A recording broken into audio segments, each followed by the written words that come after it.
Chers amis, d'abord, au nom de la Fédération hospitalière de France Auvergne-Rhône-Alpes, et j'oserais dire aussi au nom de la municipalité, bienvenue ici pour une séance de travail dans laquelle nous nous retrouvons très nombreux. Et notre nombre prouve qu'il y a une forte attente aujourd'hui, une attente qui est animée par l'idée que nous partageons tous, que nous sommes à l'aube de modifications importantes, nous espérons positives, dans l'exercice de nos métiers.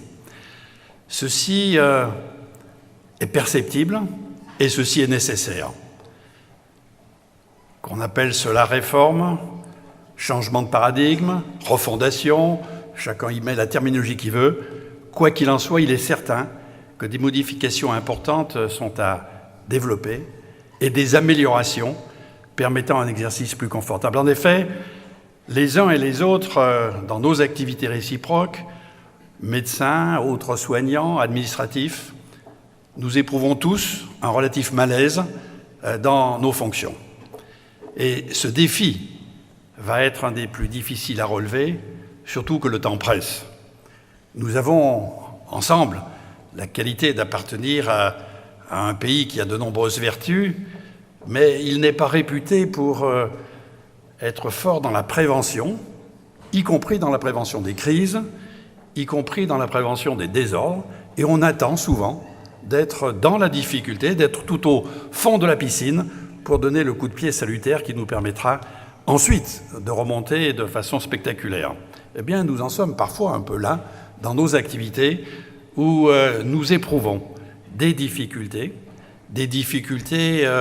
au quotidien que je n'ai pas le temps d'énumérer, mais nous avons conscience qu'elles doivent être en urgence affrontées. Le président de la République a, il y a peu, énoncé une feuille de route assez précise. Oui, à moyen terme, des améliorations surviendront, mais il nous faut gérer l'immédiat.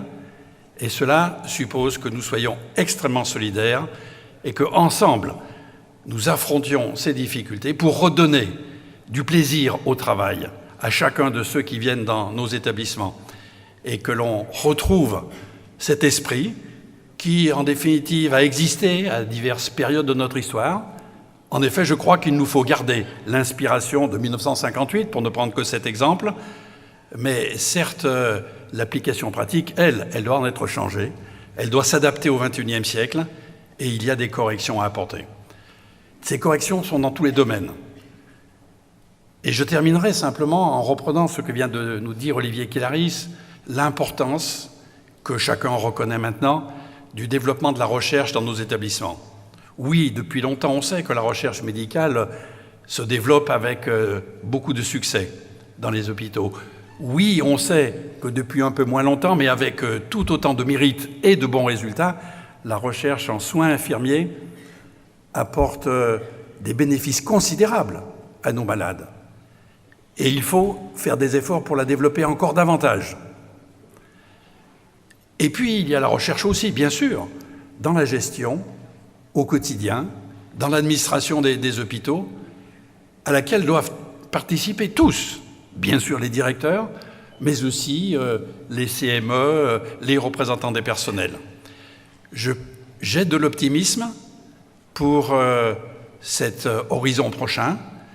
Je pense que Frédéric Valletoux va vous indiquer au niveau national comment tout ceci peut être développé, mais l'heure est assez sérieuse, je ne veux pas dire grave, mais elle est sérieuse et il nous faut avoir conscience que nous n'aurons pas plusieurs chances pour redonner à nos hôpitaux ce magnifique fleuron. Alors, ma dernière phrase est celle qu'évoquait le professeur Jean Burger quand il disait qu'il n'y a pas de pays au monde où il y ait une bonne médecine clinique s'il n'y a pas une bonne recherche associée. Nous avons le devoir de faire de la recherche dans tous les secteurs que j'ai déclinés pour que demain nos hôpitaux puissent être encore les meilleurs du monde. Merci.